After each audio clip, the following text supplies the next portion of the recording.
बहुत पुरानी बात है। एक गांव में शेखर नाम का एक व्यक्ति रहता था। वह बड़ा मेहनती था, किंतु गांव में कोई रोजगार नहीं था।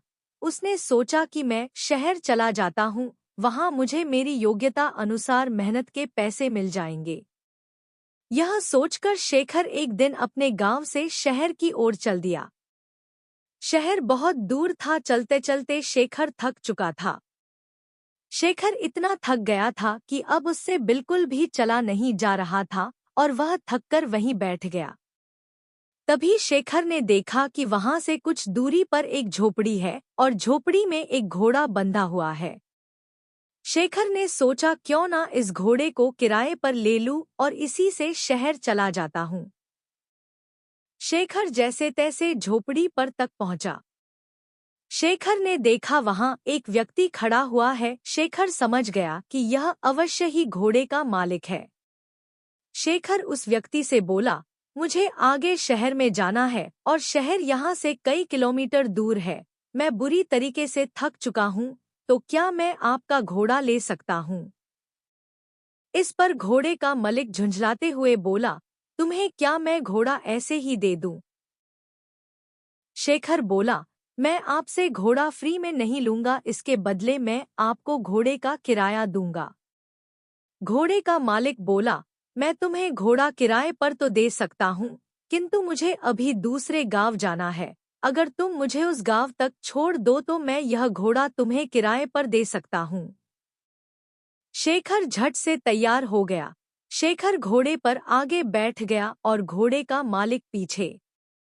गर्मी के दिन थे, बहुत तेज धूप थी। दोनों चलते चलते थक गए और पसीने से तरबतर हो गए।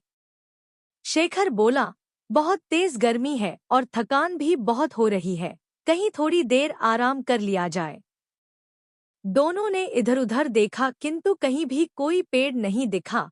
तभी शेखर घोड़े से उतरा और घोड़े के ही छाव में बैठ गया। शेखर थोड़ी देर ही घोड़े की छाव में आराम कर पाया था कि यह सब देखकर घोड़े का मालिक बुरी तरीके से जल गया।